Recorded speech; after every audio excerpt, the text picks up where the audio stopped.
हमसे एक पॉइंट 8,10 इस ग्राफ पर प्लॉट करने को कहा जा रहा है। और ये देखिए इसका मतलब 8 का मतलब क्या हुआ कि अगर मुझे इस पॉइंट तक पहुंचना है तो पहले मैं सीधे हाथ की तरफ 8 यूनिट्स चलूंगा या 8 कदम आप समझ सकते हैं। फिर उसके बाद 10 तक पहुंचने के लिए मुझे वर्टिकल यानी कि ऊपर की तरफ हरकत करनी पड़ेगी, क्योंकि +10 है, लिहाजा मैं ऊपर की तरफ जाऊंगा। नेगेटिव होता तो मैं नीचे की तरफ जाता हूं, मैं ऊपर की तरफ जाऊंगा तो ये हो जाएगा 10।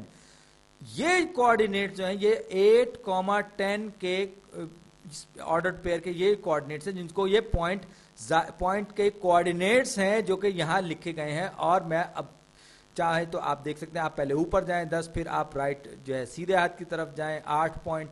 तो दोनों सूरतों में आप चाहें तो 1 2 3 4 5 6 7 8 राइट पे गए, फिर 1 2 3 4 5 6 7 8 9 और 10 आप यूपर की तरफ गए, आप इसी पॉइंट पर पहुंचेंगे।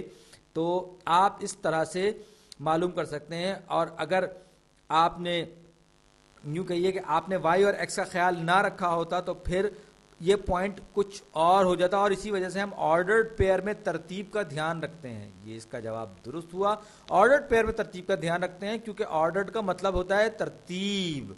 तो अब 6,10 का मतलब क्या है कि इसमें मुझे एक्स एक्सिस पर 6 यूनिट सीधे हाथ की तरफ जाना है, और फिर मुझे 10 का मतलब क्या है, वाई एक्सिस पर 10 यूनिट ऊपर की तरफ जाना है, क्योंकि वाई जो है वो पॉजिटिव है। बिल्कुल सही।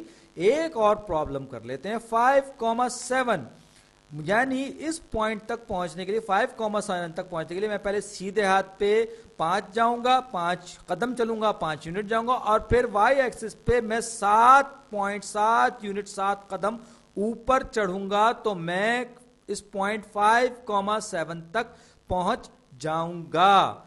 अब ये जो कोऑर्डिनेट है आप ये भी कर सकते हैं कि आप पहले 7 को लिया और फिर बाद में 5 के लिए पहले 7 ऊपर चढ़े और फिर 5 सीधे हाथ की तरफ। ये आप दोनों सूरतों में एक ही पॉइंट तक पहुंचेंगे, बशर्ते कि आप एक्स और वाई में फर्क रखें।